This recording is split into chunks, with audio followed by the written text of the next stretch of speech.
Hello, Fide parents and children, and welcome to this short video where we are going to discuss our second theological virtue. Our first one was faith, and this one is, can you remember? It starts with an H. It's 4 letters. You got it. It's hope, right? And hope is a word we use pretty often throughout our days, right? You can say like, oh, I hope my mom's going to take me to get ice cream today. Or I hope my teacher doesn't give me homework today, or I hope, I don't have chores today. These are all things we hope for, right? And we say that word often, but do we actually know what it means? Well, you're in luck, because today we're going to discuss what it actually means. And to discuss what it actually means, let's give you a little scenario here. All right, let's say it's your birthday, right? And your grandma is coming to give you a gift. She's not here yet, but she's coming to give you a gift, right? And grandma always gives good gifts, right? Yeah, grandmas always give good gifts. They know what you want, all right? And they want to give it to you, all right? So she's going to give you something good, right? But do you have it yet? No. But you do have that, desire and knowledge of something good is going to come, but you don't actually have it yet, right? Because your grandma hasn't arrived yet with the gift. And also, you probably have to wait to open your gift until after you eat cake. It's just the way birthdays go, all right? But the idea is that you're hoping, you have a hope that gift is coming, right? It's a longing for something good that's coming in the future, all right?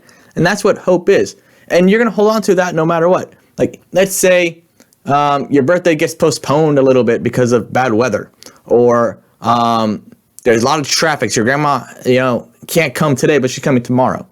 Something like that. But you still have the hope that it's coming because you know your grandma. You know she's going to bring it to you at some point, all right? Even when bad things happen, it's still going to come, all right? And that's what hoping is. It's longing for something good in the future, even in hard times, all right?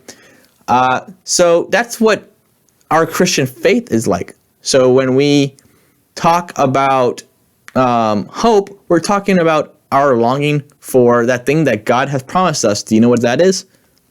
That's right. It's heaven, all right? God has promised us heaven, and that's something. Are you in heaven right now? No, you're probably not if you're watching this, all right?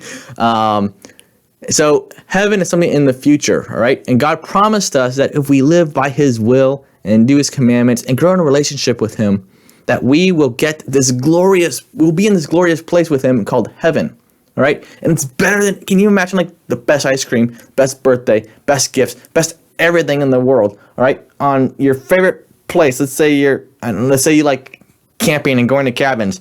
Let's say you're in a cabin and it's the biggest, best cabin you've ever seen. Heaven's gonna be way better than that, 100 billion times better than that, all right? And God has promised us that if we do His will. But do we have heaven yet? No. It's something that we hope for, right? It's a hope. It's a longing for something good in the future, all right? And if we do God's will, we'll get there, all right? And that's what hope is. So that's why we need to practice our faith so that we can, continue that hope, all right? So we can hold on to that hope that gift that God promised us is coming. Right? So that's why it's important to grow in your faith, like we talked about before, all right? Practice that by, doing God's commandments, praying, growing a relationship with God, and doing good works, being kind to other people, all right? So you can grow in faith. And if you keep growing in your faith, then you'll always have the hope of heaven in the future, all right? Hope that makes sense, and you have a good day, and God bless.